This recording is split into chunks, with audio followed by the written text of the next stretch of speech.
옛날에 고집 센 사람과 조금 똑똑한 사람이 있었습니다. 두 사람이 있었어요. 있는데 어느 날 이 두 사람이 서로 싸움이 붙었습니다. 고집 센 사람과 똑똑한 사람.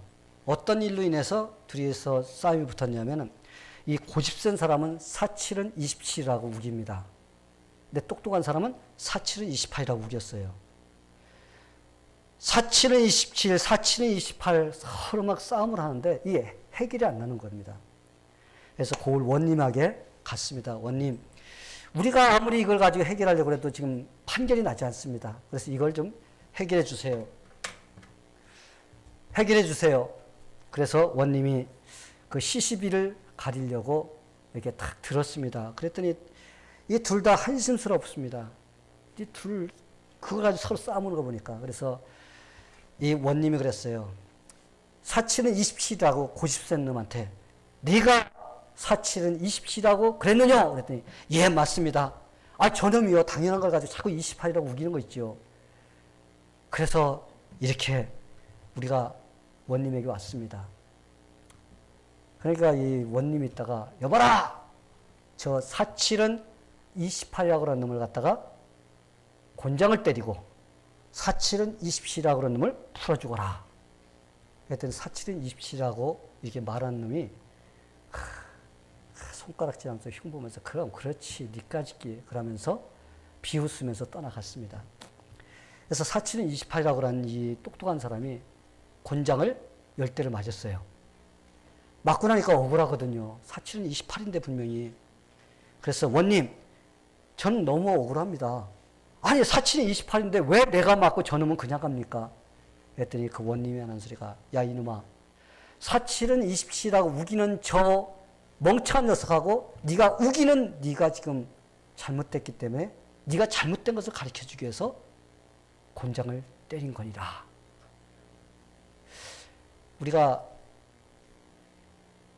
우리나라 속담도 있죠. 서울 갔다 온 사람하고 가보지 못한 사람하고 싸우면 누가 이긴다고? 가보지 못한 사람이 이긴다고 그러잖아요. 가본 사람은 가가지고 서울을 이렇더라고 얘기하면요. 안 가본 사람은요. 다른 사람한테 들어가지고 팍팍 우깁니다. 그래가 끝까지 아니라고 우깁니다. 그럼 누가 이겨? 안 가본 사람이 이기게 돼 있어요. 성도 여러분, 누구나 할 것 없이 다 고집이 있어요. 그렇죠? 고집 없는 사람 있어요? 다 고집이 있습니다. 우리 교회 성도들도요. 보통 고집들이 아닌 사람들은 모였어요. 고집 대단합니다. 근데 고집에는요, 두 가지가 있습니다. 하나는 좋은 고집이 있어요. 이 좋은 고집은요, 신앙과 연결이 되면요, 기가 막히게 하나님의 지혜를 얻어서 하나님을 기가 막히게 잘 섬기는 그런 사람으로 변해버립니다. 선한 고집이 있는 사람은요, 어떤 일을 하든지 끝장을 봐요. 주님의 일을 하려고 해도 끝장 보고 무엇인 선한 일의 끝장을 봅니다. 그래서 열매를 많이 맺힙니다. 좋은 고집을 갖고 있는 사람은요, 어떻게 하면 하나님의 영광을 드러낼까? 여기에 그냥 모든 것을 여기에 투자하는 그런 사람이 돼요. 그래서 하나님께 영광을 돌리는 이런 결과가 나오게 됩니다. 그래서 고집을 가지려면 어떤 고집을 가져야 돼요? 고집이 없어서는 안 돼요. 고집이 있어야 됩니다. 근데 어떤 고집? 좋은 고집을 가져야 돼요. 이 조각품들이 많이 있습니다. 조각품들이 많이 있는데 조각품들 중에서도 예수님의 그 상을 갖다가 조각한 상들이 참 많이 있습니다. 제가 설교 준비하면서 한번 예수님의 조각상을 쫙 쳐봤어요. 다양하게 많더라고요. 예수님의 얼굴을 그렇게 두 얼굴을 가진 사나이가 아니라 이건 수십 가지, 수백 가지 얼굴을 가진 사나이가 되더라고요. 다양하게 예수님의 얼굴을 갖다 조각해 놓은 걸 볼 수가 있었습니다. 근데 그 중에서 걸작품이 있는데 그것은 돌 윌드세이라는 사람이 예수님의 얼굴을 조각한 것이 있습니다. 근데 그가 그 예수님의 조각상을 하고 나서 이름이 알려졌습니다. 유명해졌어요. 그래서 모든 사람들이 그 사람을 야 대단한 사람이다 막 그러면서 그 사람을 최고로 쳐줬어요. 그러니까 프랑스의 루브르 박물관에서 비너스상을 갖다가 조각해달라고 요청이 들어왔습니다. 여러분, 이 조각가가요 이렇게 대단한 그것을 그 주문을 받는다는 건요, 이거는 아주 특별한 케이스입니다. 그러면 누구나 할 것 없이 어떻게 해요? 그걸 응하게 되어 있습니다. 만약에 그가 그 조각을 해서 그 박물관에 놓으면요, 그 사람 이름 대단하고 참 많은 사람들에게 칭찬을 듣는 그런 일이 날 겁니다. 그런데 그 사람이요, 그 박물관에서 요청한 그것에 노라는 대답을 했습니다. 그래서 저는 그걸 보면서 야, 특별히 노라고라는 그 이유가 무엇인가를 보니까요, 참 너무 멋졌어요. 그 이유가 무엇이냐면요, 내가 이 손으로 그리스도의 거룩한 상을 갖다가 조각을 했는데 내가 어찌 우상 같은 신상을 이 손으로 다시 조각할 수 있느냐는 것입니다. 그래서 그 사람이 어떻게 했어요? 그 요청을 거부했습니다. 만약에 그 사람이 그 루브르 박물관에서 요청한 대로 가서 조각을 했다면요, 아마 유익된 일이 많이 왔을 거예요. 그에게 돈도 들어오고 인기도 오고 명예도 올라가고 아마 멋진 사람이라는 그런 칭찬과 평판이 났을 것입니다. 그런데 그는요, 그거보다도 자기가 그것을 조각해서 하나님으로부터 오는 그런 유익이 끊어질까 봐서 그는 그것을 노를 했던 것입니다. 할렐루야. 여러분, 얼마나 멋진 고집이에요. 하나님의 영광을 위해서 내가 비록 나에게 유익이 주어진다 할지라도 내가 그걸 하지 않겠다는 이런 결단, 너무나 멋진 고집입니다. 저는 여러분들이요, 이런 멋진 고집을 갖게 되기를 축원합니다. 예. 근데 두 번째 고집이 있습니다. 그 고집은 어떤 고집일까요? 잘못된, 우리가 흔히 말하는 똥고집이 있어요. 이런 사람은 뭐든지요, 자기 중심의 자기 생각, 이것만 가지고서 막 우기는 겁니다. 그래서 자기 생각이 안 맞으면 다 잘못됐어. 자기가 가지고 있는 생각, 자기가 알고 있는 그것은 다 옳아. 그래서 그것만 고집을 합니다. 이런 사람은요, 하나님이 어떻든 간에 상관이 없어요. 누구만 생각해요? 자기만 생각합니다. 그래서 그냥 자기에게만 초점 맞추면서 그냥 우기며 나가는 이런 삶을 살게 됩니다. 구약에 보면요, 이런 사람이 있어요. 이렇게 참 잘못된 고집을 갖고 있는 사람이 나옵니다. 이 사람이 누구냐면 발람이라는 사람인데, 그는 모압 사람이었습니다. 그리고 점쟁이였습니다. 술사였어요. 점술가로서 사람들에게 능력을 인정받아서 얼마나 칭송을 받는지 모릅니다.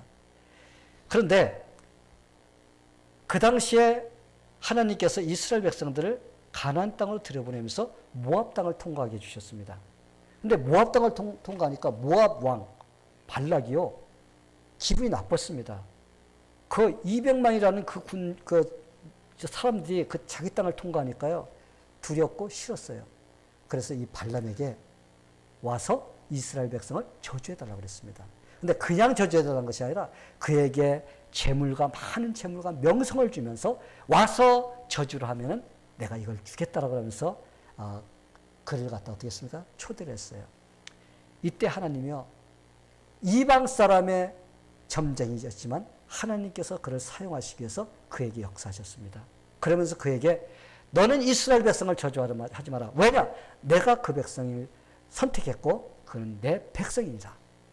그들은 축복받은 백성에게 저주하지 말라고 했습니다. 그런데 이 발람은요, 발락이 제안한 그 돈과 명예, 이것 때문에 어떻게 했습니까? 그는 하나님 말씀을 어겼습니다. 그냥 끝까지 고집을 부리는 겁니다. 그래서 사람이 재물과 명성에 욕심이 이렇게 생기면요, 우둔해지고 또 그러면서 고집이 생깁니다. 근데 이럴 때 생기는 고집은요, 좋은 고집이 아니에요. 나쁜 고집입니다. 그래서 발람도 하나님이 하지 말라는 그 일을 그는 끝까지 고집하면서 했어요. 그래서 어떻게 합니까? 나중에는 하나님께 하지 못하게 하니까 뒤로 돌아가가지고 발락에게 이스라엘 백성들이 타락할 수 있는 그런 방법을 가르치셨습니다. 여자들에게 유혹하도록 하고 음행하도록 하고 그럼으로써 우상에게 절하도록 만드는 이런 일을 하도록 발람이 발락에게 제공을 했던 것입니다. 그래서 결국은 이스라엘 백성들이 간음에 빠져서 하나님의 심판을 받는 이런 상태에 놓이게 되었어요. 이 발람은요, 재물과 명예에 눈이 어두워서 하나님 말씀을 어떻게 했어요? 거역했습니다. 이때 하나님이 발람이 타고 다니는 나귀를 통해서 어떻게 했어요? 말을 하게끔 만들고, 그럼으로써 네가 지금 고집 부르는 것이 잘못됐다는 것을 가르쳐 주려고 했습니다. 그런데 워낙 이 고집이 센 사람은요, 하나님 말씀도 듣지 않습니다. 그리고 어떻게 합니까? 끝까지 자기가 가고 싶은 대로 가다가 결국은 멸망을 당하고 말았습니다. 성도 여러분, 잘못된 고집은요, 자기의 신앙도 망치게 되고 또 자기의 인생도 망치게 됩니다. 이 잘못된 고집은요, 우리 인생을 갖다 피폐하게 만들어요. 여러분 자신도 한번 보게 되기를 바랍니다. 혹시 내가 그냥 그 잘못된 고집을 가지고서 그냥 팍팍 우기면서 내가 옳다고 그렇게 생각하는 것은 없는지 한번 생각해 보게 되기를 바랍니다. 이 교회를 오래 다녔지만 믿음이 자라지 않는 사람이 있습니다. 오래 다녀요. 막 몇 년씩 다녔습니다. 근데 왜 그런 사람들이 신앙이 자라지 않았을까? 왜 믿음이 자라지 않는 것일까? 그런 사람에게는 특징이 있습니다. 어떤 특징이 있어요? 그런 사람에게는요, 잘못된 고집을 갖고 있다는 거예요. 그런 사람을 보면요, 반드시 있어요. 고집이 있어요. 그래서 하나님의 말씀 듣지 않으려고 그래요. 또 목회자가 가르쳐주고 이끌려고 해도 안 하려고 합니다. 그냥 자기가 원하는 대로만 이렇게 살려고 하는 이런 고집이 있습니다. 이런 고집이 있는 사람은요, 5년을 다녀도 10년을 다녀도 15년 다녀도 똑같은 자리에 있어요. 왜? 그 고집이 하나님을 섬기는데 방해가 되기 때문에 그렇습니다. 우리는요, 사울왕을 보면 잘 알 수가 있습니다. 이 사울왕은 잘못된 고집 때문에 그 인생이 망가진 것을 우리가 볼 수가 있어요. 자기의 생각으로 하나님을 섬깁니다. 하나님을 따르지 않아요. 내 생각대로만 살려고 합니다. 하나님은 사울왕을 부르셔서 아말렉군, 그들을 멸살하라고 했습니다. 그런데 그는 어떻게 했습니까? 하나님을 따르고 순종하기보다도 자기가 생각하고 자기가 원하는 그런 방법대로만 살려고 그랬습니다. 그래서 하나님의 말씀을 거역하는 걸 볼 수가 있어요. 이때 하나님은요, 선지자 사무엘을 보냈습니다. 사무엘을 보내가지고 그에게 경고를 했습니다. 어찌하여 왕이 여호와의 목소리를 청종하지 아니하고 탈취하기에만 급하여 여호와께서 악하게 여기시는 일을 행하나이까. 사울은요, 하나님의 말씀보다 자기가 원하는 것에 초점 맞추며 살았습니다. 이게 바로 문제예요. 그러면서 사무엘에게 뭐라고 그러냐면요, 자기는 하나님의 말씀대로 했다고 이렇게 말합니다. 자기가 살아가는 방법이 옳다고 고집을 부린다는 겁니다. 이 사람의 고집, 잘못된 고집이 자리 잡으면요, 하나님의 경고도 듣지 못하게 돼요. 그걸 무시하는 사람이 되어버립니다. 바로 사울이 그런 사람이 되었습니다. 그러면서 그래, 나는 실로 하나님께서 하라고 하는 대로 했습니다. 단지 좋은 것들은 다 당신 하나님께 드리려고 백성들이 남겨두자고 해서 나는 남겨둘 뿐입니다. 사실은 자기가 원하면서도 이렇게 편리한 대로 대답을 했던 것입니다. 성도 여러분, 언제 이런 죄에 빠질 수 있다고요? 바로 자기에게 초점 맞추고 내 고집대로 내가 살고 싶은 대로 내 방법대로 하려고 할 때 이런 죄에 빠지게 되어 있습니다. 이때 하나님이 선지자 사무엘을 통해서 또 이렇게 말씀하십니다. 아주 중요해요. 한번 잘 들어보세요. 여호와께서 번제와 다른 제사를 그의 목소리를 청종하는 것을 좋아하신 같이 좋아하시겠나이까. 하나님은요, 마음이 없는 제물, 마음이 없는 예배, 이걸 원치 않으세요. 하나님은요, 마음을 원하십니다.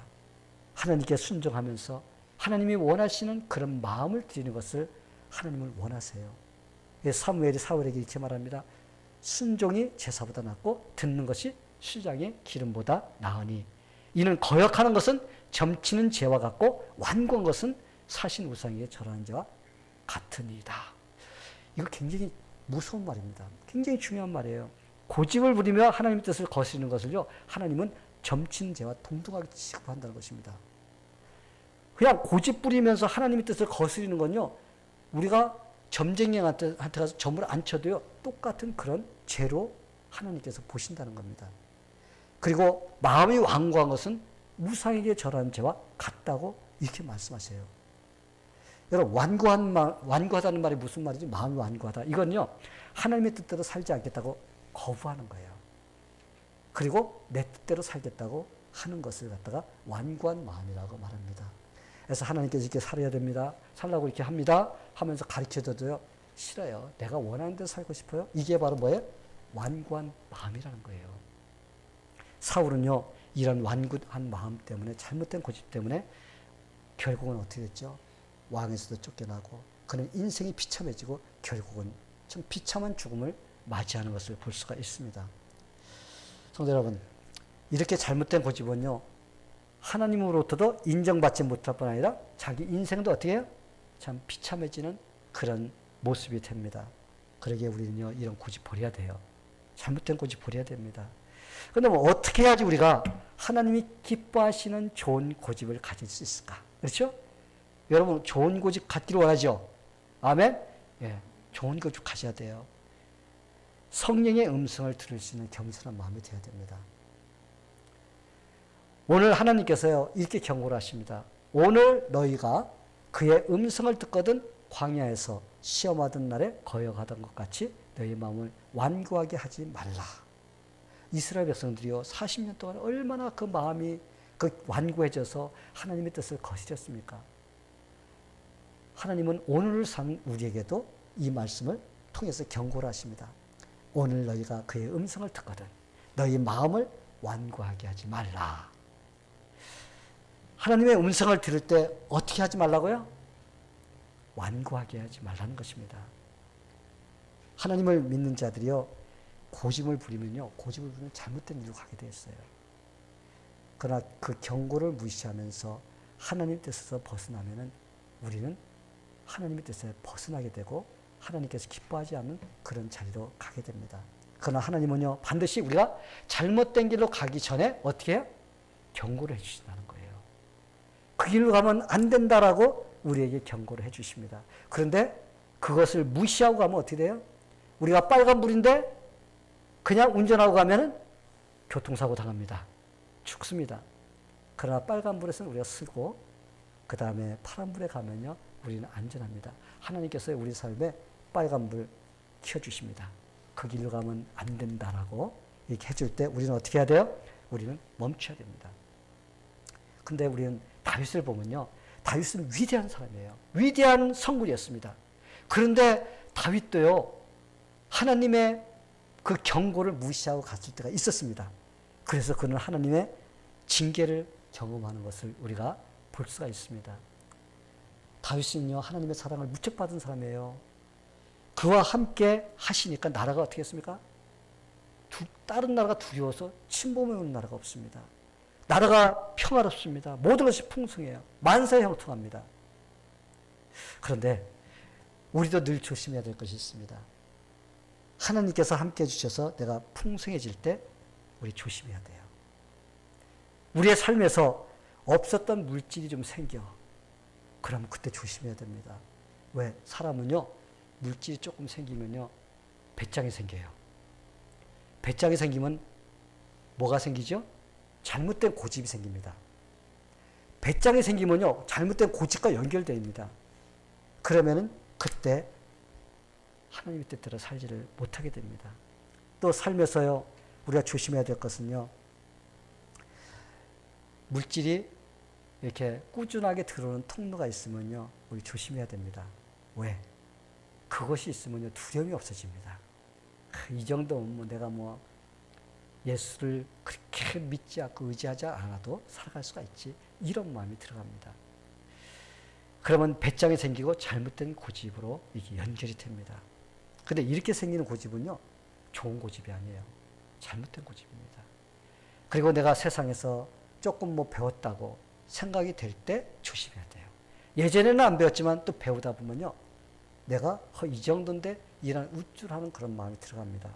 그렇게 되면요, 내 마음속에 배짱이 생기고 고집이 생기게 되어 있습니다. 성도 여러분, 이스라엘 역대 왕들을 여러분 보시기 바랍니다. 역대 왕들이 언제 그들이 교만해져서 하나님으로부터 버림을 받았는지, 그들이요 하나님께서 축복해 주셔서 왕성해지고 나라가 평화로워지면요 그들 변질됐어요. 그때부터 배짱이 생겨서 하나님을 의지하지 않고 누구를 의지해? 자기 자신을 의지하든지 가지고 있는 것을 의지하게 됩니다. 그러다 보면 그들은 하나님의 뜻에서 벗어나서 잘못된 길을 감으로써 하나님의 징계를 받는 이것을 볼 수가 있습니다.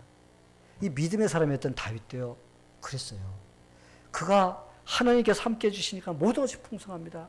자기를 두려워하는 사람들이 너무 많아서 쳐들어오는 사람이 없습니다. 그러니까 그 마음에요 배짱이 생기기 시작합니다. 내가 이 정도의 왕이지. 그러면서 요압을 불러서 야 내가 다스리는 나라의 백성들이 몇 명인가 한번 인구조사를 해봐라. 왜? 내가 얼마나 많은 사람을 가지고 있느냐. 이걸 갖다가 자랑하고 싶어지는 겁니다. 우리는요, 참, 목사들을 만나든지 성도를 만나면요, 제일 먼저 이 전도를 하거나 그러면요, 그 교회 성도 몇 명이나 됩니까? 제일 먼저 물어보는 그겁니다. 우선 교회가요, 이 교회가 좋은 교회인지 나쁜 교회인지 뭘로 따져요? 숫자로만 따지려고 합니다. 근데 여러분, 등치 큰 사람도 종합병원이 있습니다. 그렇죠? 병이라는 병은 다 가지고 있는 사람이 있고 삐쩍 마른 사람도 건강한 사람이 있습니다. 우리가 큰 교회라고 다 좋은 교회가 아니고 작은 교회라고 다 나쁜 교회가 아니고 또 큰 교회라고 또 나쁜 교회 아니에요. 그죠? 또 작은 교회라고 해서 다 좋은 교회가 아닙니다. 우리는 이 교회가 어떤 교회냐? 진짜 예수를 올바로 알고 올바로 주님을 섬기는 자들이 얼마나 있느냐? 바로 이게 중요한 거예요. 사람들은 대부분이 만나면 그게 성도 몇 명이죠? 그럼 몇 명이라고 하면 에이 시시해. 나 거기 안 가. 이게 교회가 좋은지 나쁜지 와보지도 않고 벌써 뭘 사람으로 평가해서 그냥 끝내버리는 것입니다. 다윗도요. 내가 지금 현재 이 백성이 몇 명인가? 내가 멋진 왕이라서 내가 다스리는 백성이 몇 명이나 되는가? 알고 싶었던 거예요. 그래서 요압 장관을 불러서 빨리 가서 몇 명인가 인구조사를 하라고 이렇게 했습니다. 이때 하나님께서 요압 장군에게 경고를 했어요. 요압이 이제 왕이 그럽니다. 왕이요. 왕이 원하시면 하나님께 더 많은 사람을 주실 수가 있습니다. 그런데 왜 하나님께 인구조사를 해서 죄를 범하려고 합니까? 하지 마세요. 이 모든 것은 누가 해준 겁니까? 하나님께서 해주신 것입니다. 그러니까 그러지 마세요. 그랬는데도 다윗이 어때? 빨리 가서라고 막 고통을 치는 바람에 그가 인구조사를 했습니다. 근데 인구조사를 한 거의 1년을 동안 하고서 다 마칠 때가 되니까 그때 다윗이 깨달았어요. 내가 하나님께 범죄하였구나. 하나님께서 해주신 것을 내가 한 줄 알고 그랬구나. 하나님의 무릎을 꿇었습니다. 그러나 때는 늦으리. 하나님께서 그에게 징계를 내리심으로써 이스라엘 백성들과 다윗이 고통을 통과하는 그런 것들을 우리가 성경에서 볼 수가 있습니다. 성도 여러분, 믿는 자들이 끝까지 신앙생활을 위해 승리하기 위해서는요, 성령의 음성에 예민해야 돼요. 성령께서 나에게 주시는 그 경고, 그 말씀에 순종해서 내가 갈 때 우리가 신앙생활의 승리자가 될 수가 있습니다. 그러기 위해서는요, 마음의 교만한 마음이 자리 잡지 않도록 우리는 노력해야 됩니다. 교만이 자리 잡으면 어떻게 된다고요? 잘못된 고집이 들어와요. 잘못된 고집이 들어오면요, 하나님의 뜻대로 순종하지 않고 다른 길로 가려고 하는 그런 마음이 들어가게 되어 있습니다. 우리는 잘못된 일로 가기 전에 성령께서 경고하는 그 음성을 들어야 됩니다. 자, 그러면 성령의 하나님이요, 우리가 잘못된 고집을 가지고 가려고 할 때 어떤 방법으로 우리에게 경고를 해주시는지 여러분들이 이것을 잘 붙잡고 여러분의 삶에서 이러한 일이 일어날 때 여러분이 빨리 어떻게 해야 돼요? 거기서 스탑해야 됩니다. 돌이켜야 됩니다. 먼저 하나님께서는요, 우리의 양심을 통해서 경고를 해주십니다. 내가 지금 잘못된 길로 잘못된 일을 하려고 할 때 하나님께서는요, 우리 양심을 통해서 너 잘못됐다 이렇게 가르쳐 줍니다. 예수 믿는 사람은 누구를 모시고 사는 사람이에요? 성령의 하나님을 모시고 사는 사람입니다. 성령께서 예수 믿는 그 순간 우리 속에 들어와 계십니다. 우리 속에 들어오셔서 우리와 함께 하세요. 그래서 우리가 우리 자신보다도 더 잘하시는 분이 누구예요? 성령이 하나님 우리를 더 잘합니다. 그래서 우리 마음속에서 그런 생각을 가지면요, 성령께서 너 지금 잘못된 길로 가고 있다, 띵똥띵똥 하면서 신호를 보내주십니다. 그러면요, 우리가 빨리 즉각적으로 돌이켜야 됩니다. 이게 바로 첫 번째 경고장치예요. 그런데 마음속에서 이러면 안 되는 건데 이런 생각이 들어가. 그렇죠? 그런데 그래도 나는 하고 싶어. 이 마음이 밀어붙이면은 누가 원하는 길로 가게 돼 있어요? 내가 원하는 길로 가게 돼 있습니다. 그러나 내 마음속에 지금 그거 잘못하는 거다 라는 이런 마음이 딱 들어갑니다. 여러분 찔립니다. 그렇죠? 여러분이 신앙생활 하면서 하나님께서 하지 말라고 하는 거 할 때 여러분 마음속에 뭐예요? 찔림이 와요. 그런데도 욕심을 부리면서 그걸 하려고 할 때 성령께서 더 이상 어떻게 할 수가 없이 그냥 가만히 계시는 겁니다. 탄식하고 계시는 겁니다. 성도 여러분, 여러분의 마음속에 갈등이 온다는 것은요, 여러분의 마음속에 성령께서 여러분에게 말씀해 주고 있다는 것입니다. 그 마음속에 오는 그것에 따라서 여러분이 순종해서 가면 여러분들이 하나님의 은혜를 얻게 됩니다. 여러분 그렇게 되기를 축원합니다. 두 번째로 하나님은요, 하나님의 말씀인 성경을 통해서 우리에게 경고를 해주세요. 이 구약시대는요, 하나님께 선지자를 부르셨어요. 선지자를 불러가지고 하나님의 말씀이 하면서 이렇게 그들에게 말씀을 전합니다. 이게 뭐예요? 경고장치예요. 구약시대는. 하나님께서 말씀하시기를 이렇게 하면서 구약시대는 그들에게 선포했습니다. 그런데 지금 이 시대는요, 성경이 완성됐고 그렇기 때문에 선지자가 필요가 없습니다. 우리는 하나님께 주신 이 성경을 풀어서 선포하는 목사가 있는 시대예요. 뭐 예언하고 뭐 이런 거 지금 필요가 없어요. 예언이 왜 필요합니까? 근데 지금도 예언한다는 사람이 자꾸 있어서 이게 혼동을 주는 사람이 있습니다. 여러분 예언은 끝났습니다. 없어요. 왜? 성경 66권을 우리에게 주셨기 때문에 이 말씀을 우리가 믿고 우리가 따르고 순종하면은 하나님께서 원하시는 걸 다 할 수가 있습니다. 그렇기 때문에 지금은요, 하나님께서 뭘 통해서? 성경을 통해서 우리에게 깨닫게 해주십니다. 그렇기 때문에 성령의 음성을 들을 수 있는 사람은 하나님의 말씀을 읽는 사람입니다. 하나님 말씀을 읽다 보면요, 야, 내가 이러지 말라고 그랬는데도 이랬구나. 아, 저 사람 내가 참 그 화를 확 냈는데, 아, 하나님께서 화내지 말라고 그랬는데, 아, 좀 거짓말 하지 말라고 그랬는데 내가 거짓말을 살짝 시켰는데, 마음속에 와요, 안 와요? 예수 믿는 사람이 오게 돼 있어요. 성경을 읽지 않고 설교 들어보지 않고 성경 공부지 하는 사람, 아는 사람은요, 10년 다녀도 몰라요. 뭐, 하나님께서 무슨 말씀 하시는지. 그냥 와서 앉아있다 가고, 앉아있다 가고, 그렇게 끝납니다. 그러나 하나님 말씀을 진짜 읽는 사람은요, 읽다 보면 어떻게 돼요? 내 마음속에 와 답니다. 아, 이러지 말아야지. 이렇게 살아야지. 하나님께서 살라 그러는 살아야지 하면서 내 마음이 자꾸 그쪽으로 가게 되어 있습니다. 그러면 하나님의 말씀에 순종해 살 수가 있어요. 어떤 사람이? 성경을 읽는 사람이. 저는 여러분이 성경을 열심히 읽게 되기를 축원합니다. 그냥 오 목사가 하루에 한 장만 읽으라고 숙제 내주니까 안 읽어. 그것만 읽어. 시간이 막 그냥 서너 시간씩만 남아돌아가도 안 읽어. 딴 거 다 하면서도 성경은 한 장밖에 안 읽어. 여러분, 성경 한 장 읽으라는 거는 미니멈이야, 미니멈. 최하로 몇 장 읽으라고? 한 장 읽으라고, 한 장, 최저로. 여러분이 하루에 좀 3장, 4장, 5장 읽을 수 있는 시간이 있으면 열심히 읽어야 됩니다. 근데, 아, 목사님이 한 장만 읽으라고 했어. 그럼 됐어. 한 장을 읽으면 100%나 되죠. 아닙니다. 이거는 안 읽는 사람을 위해서 읽으라고 한 장씩 숙제를 내준 것입니다. 여러분, 저는 여러분들이 집에서 열심히 성경을 잘 읽는 그런 성도가 되기를 축원합니다. 세 번째로 하나님께서요, 설교를 통해서 경고를 합니다. 하나님은 설교라는 매개체를 통해서 우리가 어떻게 살아야 되는가를 경고를 해주세요. 예수님이 처음 이 땅에 오셔서 하신 일이 뭐예요? 처음에 예수님께서 설교를 하셨습니다. 때가 찼고 하나님의 나라가 가까웠으니 회개하고 복음을 들어라, 받아들이라 그러면서 이 메시지를 전했습니다. 그 당시에 그 예수님의 설교를 듣고 자기들이 찔리고 예수를 믿는 사람들은 다 구원받았습니다. 그러나 그것을 무시한 사람들은 구원받지 못했어요. 지금도 하나님께서는요, 설교라는 매개체를 통해서 지금도 경고를 하고 있어요. 여러분이 말씀을 듣고 있을 때 하나님이 여러분에게 무슨 말씀을 하시는지. 저는 오늘 이 설교를 준비해서 여러분에게 선포하지만은 어떤 분은 여기에서 걸린 사람이 있고, 어떤 분은 여기에 걸린 사람이 있고, 어떤 사람은 여기 걸리고, 다양한 쪽에서 걸리게 되어 있습니다. 그러면 하나님께서 나에게 주시는 그런 메시지, 이걸 내가 받을 수가 있어야 됩니다.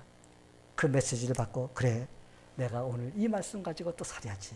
내가 일주일을 내가 주님 이 말씀 의지하면서 살겠습니다. 도와주세요 하면서 그 말씀을 붙잡고 살면요, 그 사람은 오늘 예배에 성공한 사람이에요. 예배 나와가지고 가만히 앉아있다가 돌아갈 때는 아무것도 모르고 그냥 그래서 왔던 상태로 돌아가는 사람이요, 시간만 낭비하고 인생만 낭비하는 사람입니다. 여러분이 일주일에 한 번 와서 설교를 들으면서 하나님께서 들려주신 경고 한 가지씩만 듣는다 할지라도 여러분의 인생은 1년 동안 52가지가 변화될 수가 있습니다. 여러분의 삶이 변화가 돼요. 왜? 1년에 52주인데 주일날 나와서 설교 듣는 그 1시간, 그때 여러분이 하나님의 말씀을 들으면 여러분의 삶은 멋진 그런 인생으로 변화가 될 수가 있습니다. 그러면 하나님께서 기뻐하시는 그런 삶으로 변화될 수 있어요. 자, 성도 여러분, 여러분 지금 어떤 고집을 갖고 있는지 한번 여러분 자신에게 물어보세요. 물어보세요. 너는 좋은 고집을 갖고 있냐? 아니면 잘못된 똥고집을 갖고 있느냐? 지금 네가 신앙생활을 하는데 어떤 고집으로 인해서 지금 신앙이 지금 발전하고 있느냐? 아니면 뒤로 후퇴하고 있는가? 한번 자신에게 물어보시게 되기를 바랍니다. 여러분, 고집 없으면 안 됩니다. 사람 고집이 있어야 돼요. 흔히 사람이 흐리멍텅하게 뭐 술에 술 탄 듯 물에 물 탄 듯, 아, 저 사람 참 좋은 사람이야. 아무것도 없어. 이렇게 하면 이렇게 하고 저렇게 하면 저렇게 하고. 여러분, 그거는 멋진 사람이 아니에요. 멍청한 인생인 것입니다. 고집이 있어야 돼요. 사람은. 고집이 있어야 되는데 좋은 고집이 있어야 됩니다. 저는 여러분이요, 모두 좋은 고집을 갖게 되기를 축원합니다.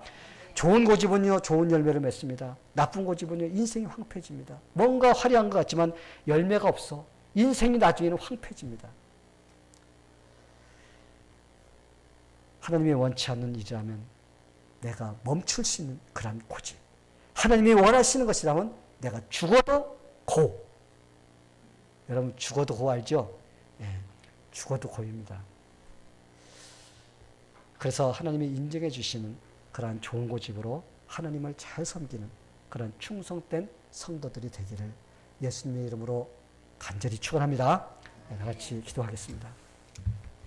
하나님 아버지, 우리의 인생은 어떤 쪽을 선택하느냐에 따라서 우리가 하나님의 은혜를 받고 하나님의 축복 속에 살 수 있는가,